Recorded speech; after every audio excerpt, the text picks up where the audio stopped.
तेरा वचन मेरे पाँवों के लिए दीपक है और मेरे मार्ग का उजियाला है।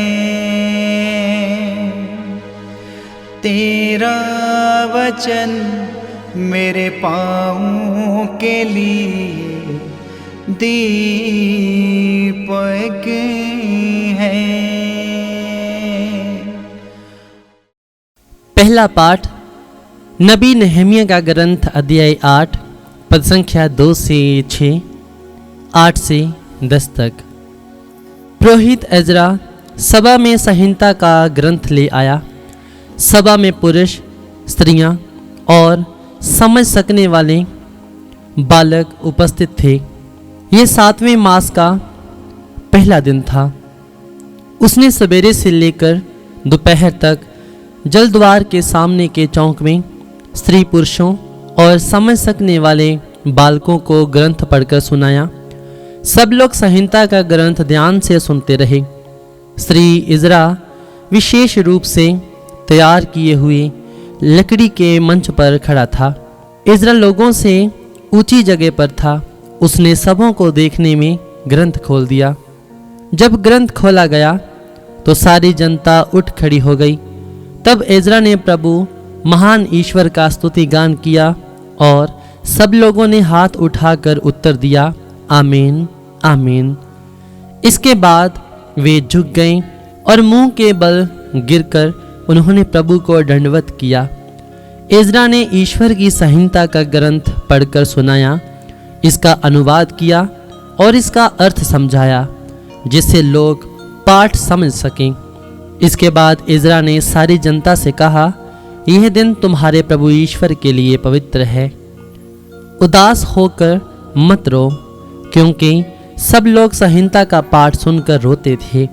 तब उसने कहा, जाकर रसदार मांस खाओ, मीठी अंगूरी पी लो और जिसके लिए कुछ नहीं बन सका उसके पास एक हिस्सा भेज दो, क्योंकि यह दिन हमारे प्रभु के लिए पवित्र है। उदास मत हो, प्रभु के आनंद में तुम्हारा बल है। यह प्रभु की वाणी है। ईश्वर को धन्यवाद। भजन अनुवाक्य। हे प्रभु, तेरी शिक्षा आत्मा और जीवन है। अनुवाक्य। हे प्रभु, तेरी शिक्षा आत्मा और जीवन है। प्रभु का नियम सर्वोच्चतम है। वह आत्मा में नवजीवन का संचार करता है। प्रभु की शिक्षा विश्वसनीय है। वह अज्ञानियों को समझदार बना देती है। अनुवाक्य। हे प्रभु, तेरी शिक्षा आत्मा और जीवन है। प्रभु के उपदेश सीधे साधे हैं। वे हृदय को आनंदित कर देते हैं। प्रभु की आज्ञाएं स्पष्ट हैं। वे आँखों को ज्योति प्रदान करती है। अनुवाक्य। हे प्रभु, तेरी शिक्षा आत्मा और जीवन है। प्रभु की वाणी परिशुद्ध है। वह अनंत काल तक बनी रहती है। प्रभु के निर्णय सच्चे हैं। वे सब के सब न्याय संगत हैं। अनुवाक्य। हे प्रभु, तेरी शिक्षा आत्मा और जीवन है। हे प्रभु, तू मेरा सहारा और मुक्तिदाता है। मेरे मुख से जो शब्द निकलते हैं और मेरे मन में जो विचार उठते हैं, ये सब के सब तुझे अच्छे लगे। अनुवाक्य। हे प्रभु, तेरी शिक्षा आत्मा और जीवन है। दूसरा पाठ कुरिन्थियों के नाम संत पौलुस का पहला पत्र अध्याय 12 पद संख्या 12 से 30 तक। मनुष्य का शरीर एक है, यद्यपि उसके बहुत से अंग हैं और सभी अंग अनेक होते हुए भी एक ही शरीर बन जाते हैं। मसीह के विषय में भी यही बात है। हम यहूदी हो अथवा यूनानी, दास हो अथवा स्वतंत्र, हम सब के सब एक ही आत्मा का बपतिस्मा ग्रहण कर एक ही शरीर बन गए हैं। हम सबों को एक ही आत्मा का पान कराया गया है। शरीर में भी तो एक नहीं बल्कि बहुत से अंग हैं। यदि पैर कहे मैं हाथ नहीं हूँ इसलिए शरीर का नहीं हूँ, तो क्या वह इस कारण शरीर का अंग नहीं? यदि कान कहे मैं आँख नहीं हूँ इसलिए शरीर का नहीं हूँ, यदि सारा शरीर आँख ही होता तो वह कैसे सुन सकता? यदि सारा शरीर नाक ही होता तो वह कैसे सूंघ सकता। वास्तव में ईश्वर ने अपनी इच्छा अनुसार शरीर में हर एक अंग को अपनी अपनी जगह रख दिया है। यदि सब के सब एक ही अंग होते तो शरीर कहाँ होता। अब तो बहुत से अंग होने पर भी एक ही शरीर होता है। आँख हाथ से नहीं कह सकती मुझे तुम्हारी ज़रूरत नहीं, और सिर पैरों से नहीं कह सकता मुझे तुम्हारी ज़रूरत नहीं। उल्टे शरीर के जो अंग सबसे दुर्बल समझे जाते हैं वे अधिक आवश्यक हैं। शरीर के जिन अंगों को हम कम आदरणीय समझते हैं उनका अधिक आदर करते हैं और अपने अशोभनीय अंगों की लज्जा का ध्यान अधिक रखते हैं। हमारे शोभनीय अंगों को इसकी ज़रूरत नहीं होती।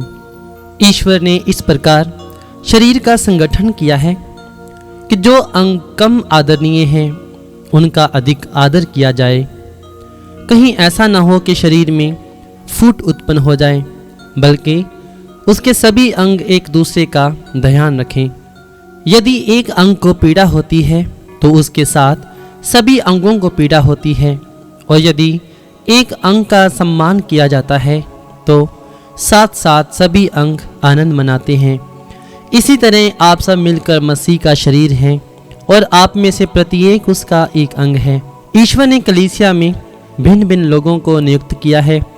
प्रथम प्रेरित, दूसरे भविष्यवक्ता, तीसरे शिक्षक, तब चमत्कार दिखाने वाले, इसके बाद स्वस्थ करने वाले, सहायक, प्रशासक, अनेक भाषाएं बोलने वाले। क्या सब प्रेरित हैं? सब भविष्यवक्ता है? सब शिक्षक है? सब चमत्कार दिखाने वाले हैं?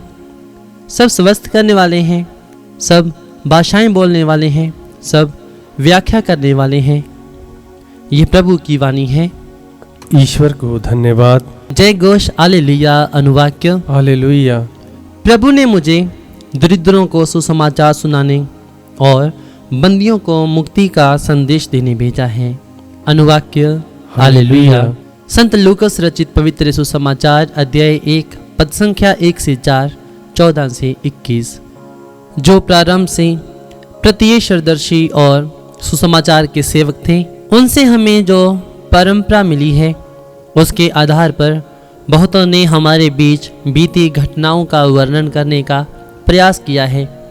मैंने भी प्रारंभ से सब बातों का सावधानी से अनुसंधान किया, इसलिए श्रीमान थियोफिलस मुझे आपके लिए उनका कमरबंद विवरण लिखना उचित जान पड़ा, जिससे आप यह जान लें कि जो शिक्षा आपको मिली है वह सत्य है। आत्मा के सामर्थ्य से संपन्न होकर यीशु गलीलिया लौटे और उनकी ख्याति सारे प्रदेश में फैल गई। वह उनके सभागृहों में शिक्षा दिया करते थे और सब उनकी प्रशंसा करते थे। यीशु नाज़रेत आए जहां उसका पालन पोषण हुआ था। विश्राम के दिन वह अपनी आदत के अनुसार सभागृह गए। वह पढ़ने के लिए खड़े हो गए और उन्हें नबी ईसायास की पुस्तक दी गई। पुस्तक खोलकर यीशु ने वह स्थान निकाला जहां लिखा है, प्रभु का आत्मा मुझ पर छाया रहता है, क्योंकि उसने मेरा अभिषेक किया है। उसने मुझे भेजा है जिससे मैं दरिद्रों को सुसमाचार सुनाऊं, बंदियों को मुक्ति का और अंधों को दृष्टिदान का संदेश दूं, दलितों को स्वतंत्रता प्रदान करूं और प्रभु के अनुग्रह का वर्ष घोषित करूं। यीशु ने पुस्तक बंद कर दी और उसे सेवक को देकर वह बैठ गए। सभागृह के सब लोगों की आंखें उन पर लगी हुई थी। तब वह उनसे कहने लगे, धर्म ग्रंथ का ये कथन आज तुम लोगों के सामने पूरा हो गया है। यह प्रभु का पवित्र सुसमाचार है। ख्रिस्त की जय।